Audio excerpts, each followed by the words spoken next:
Good afternoon. You're part of Half Moon Handworks 13th anniversary celebration today, and we are excited to share a trunk show, Small, Smaller, Smallest, with Donna and Dottie. So I'll let them take it away. Hi, Donna. Hello, Dottie. Nice to do this with you. I It'll hope be to pick up interesting. some tips. Yes. Oh, you yes. do. Because we talked earlier, and Dottie's been doing this small things a lot longer than I have. So why don't you start with something? Well, I started doing small quilts, quite some time ago. Our quilt guild at one time we were part of AQS, and they always had a little quilt auction at their shows. So they wanted donations of little quilts so that they could auction off. And that's what got me started. So I just got intrigued with doing little quilts, little tiny things. Somebody asked me one time, I was doing a lot of flying geese, and you know there's always that triangle that isn't part of the design. So a lot of people just throw them away. Not me. Here's one little design. This is another.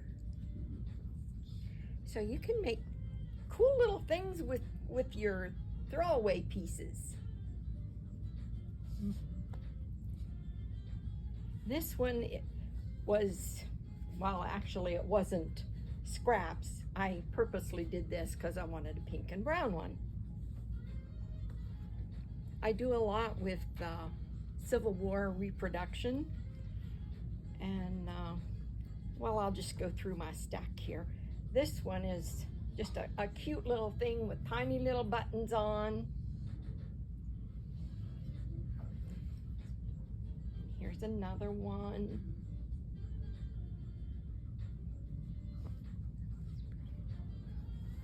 This one I use for like a table topper or whatever for my telephone table.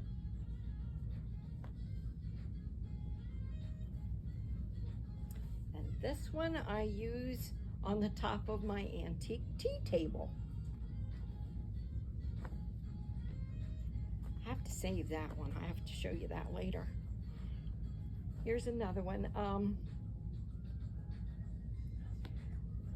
I just, in the last couple of years, discovered Kim Deal's Simple Whatnot Club. Now, I've been a Kim Deal fan for a long time, and a lot of her patterns are what I do. This is one of her Simple Whatnot. It's like a block of the month. They issue a kit for each month for 8 months, and they're just fun to do. Here's another one I just did this summer. Now here's a little bit bigger little quilt.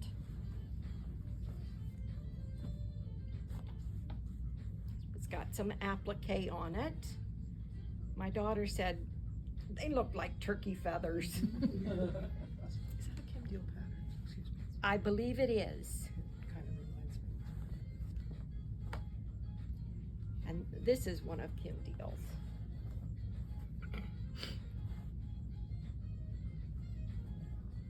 And this, I think, was out of one of her Simple Whatnot books. This is one of her monthly things. I just love the border on this. It looks really complicated, but it's not. It's very simple to do.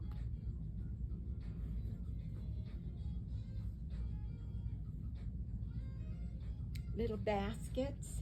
And a lot of these I quilt on my domestic machine, because you can just do a stitch in the ditch. So you can get it done by yourself. You don't have to send it out to the Long Armor. This is another one I did at a quilt retreat.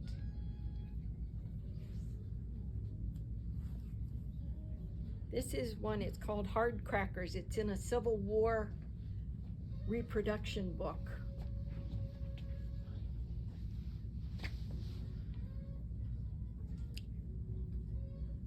little tiny quilts. I love the little tiny ones. And speaking of tiny, I'll show you the little teeny tiny one. This is from Vintage Patchwork by Pam Buddha. And there's several in here that I did. You see this? It's the exact same size as the book, which I thought was great. And I love stars. They're one of my favorite things to do.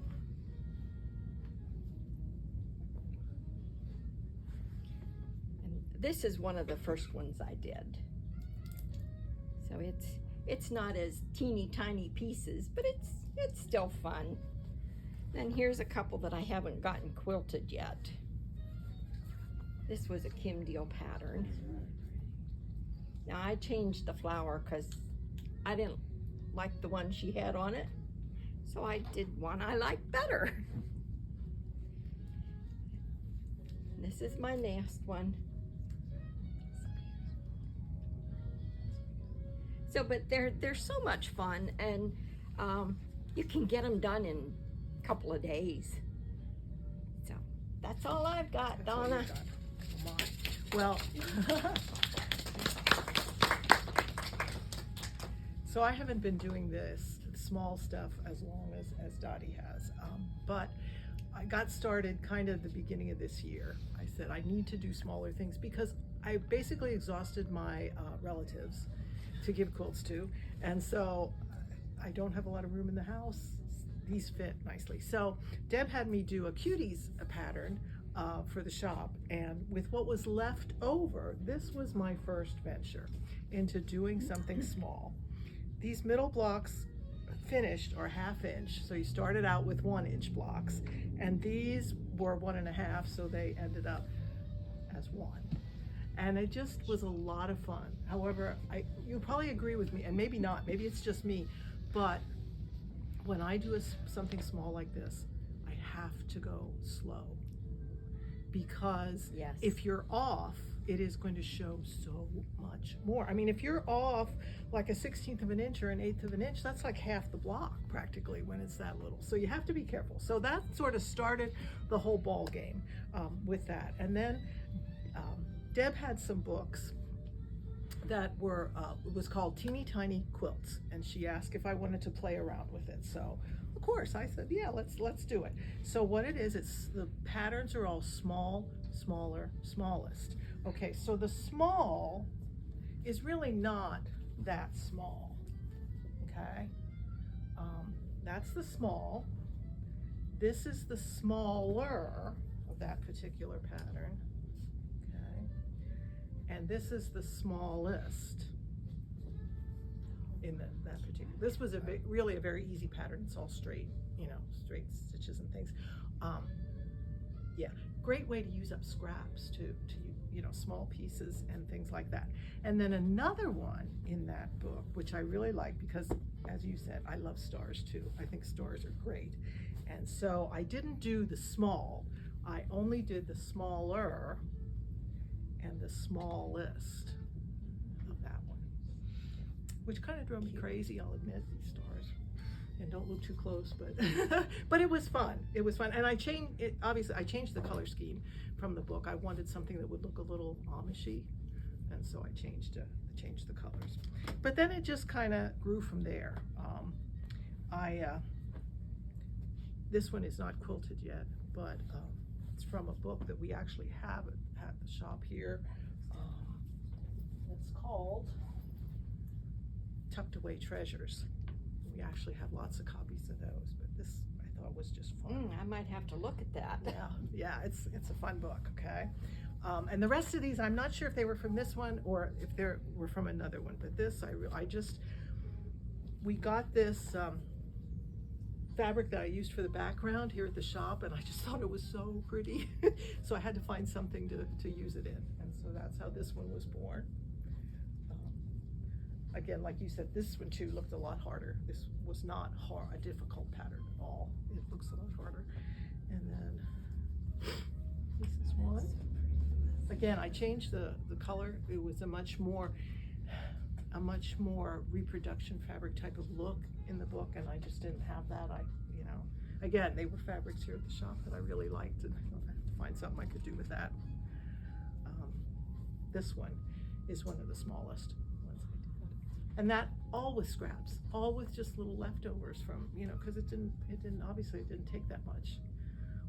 And like Dottie said, you can quilt these on your machine at home really easily. This was from some things that my sister had given me for Christmas. I like the pattern. And then this is one of the first things I did a while ago. Again, you can't look too closely. A lot of mistakes on this one, but it kind of, if you stand from a distance and just kind of look, But it's how not too you bad. learn. Yeah, That's how you exactly, learn. exactly. And then this is one of my favorite ones, and this Mary Ellen quilted for me. Pretty. I just loved this. It's out of a Civil War reproductions book that I had, and Mary Ellen took the time. If you look at the back, Yes. the back gorgeous. So, yeah, and again, they're not hard, but I will say the one thing, you have to go slow. At least I have to go slow. I can't sew quickly on the machine when I'm doing small. I guess Go go ahead. Go slow and shorten your stitch Oh, right, yeah, so it doesn't all pull out, yeah. because you're working with teeny tiny pieces. So if you make a mistake and you have to rip, the good thing is you don't have to rip far. So, and then this was one too, that was just two colors, but I kind of like that. So I actually, when I thought about this a little bit, and I hope you don't mind, I did the smallest without even realizing it. This was when we were back at our other shop. We had this pattern for a cross, okay? And I thought it was so nice. Oh, sorry. I thought it was so nice. This is actually the smallest in the pattern that they give you. But I wanted something smaller to give as little gifts. So I thought, okay, I'll just cut all the measurements in half. Well, I discovered pretty quickly, when you cut all the measurements in half, you don't get something half as big. You get like something an eighth as big or a quarter as big. I'm not sure how, but this is the size I got that way. And so these were a lot of fun to make. That's really nice. Yeah, they were a lot of fun to make. And then I tried one this was a lot easier to make, just making the strips just a little bit bigger was a lot easier. But I know there's controversy. After I did some of these, I actually read the book that I got with the small quilts, and it said about starching. I don't ever starch. I never starch. I just don't. Because I don't want to have to wash them right away when I'm done with them, which I feel like you'd have to wash the starch out if you. No, you don't have to. Okay. Well, but anyway, I don't know if you starch sometimes. I have some of them, and I think it's to your advantage if you're cutting triangles with that bias edge. It keeps them a little more stable.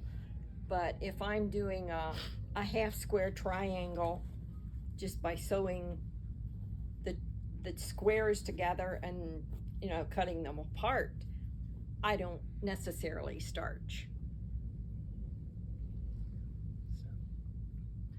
So I would encourage anybody that's so sewing much to fun. give it a try. It's absolutely addictive to sew these little things, and like she said, it doesn't take long.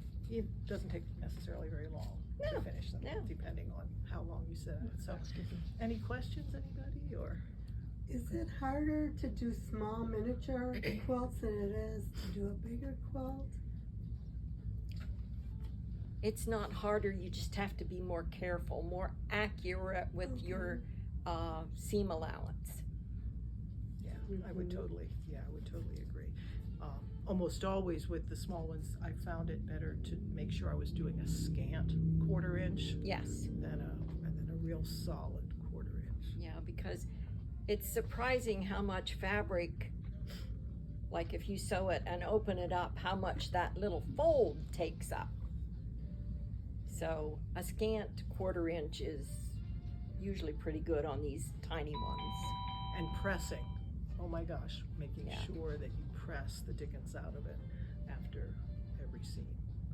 Yeah, when you start and end a scene, do you reverse stitch or you just rely on the smaller stitch? Yeah, I don't.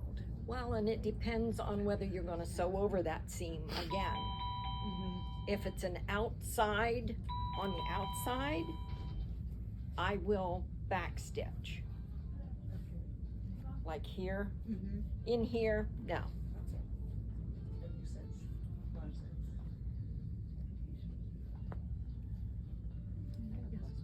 Since this obviously requires a lot of precision, do you ever cut things slightly bigger and then trim it down after you've sewed them? I do when I'm doing the half square triangles, like here. Yeah. And there are rulers that you can get to trim that. Like if it calls for a 1 7/8 inch square, I'll do a 2 inch and then just trim it to the size. Yeah, I find myself not doing that too much, but trimming. If it says trim, absolutely trimming, especially the half square triangles before you put them together. When Yes. you're doing something this small is super important. Yeah, I found that really helpful. Thank you both very much. I think we've been inspired. And we're hoping to see some more small quilts coming into the shop with your scraps. This Great. book will help you, so if you want to look at it, that's, yes. Thank you. Okay. Thank you. Thank you all. Thank you.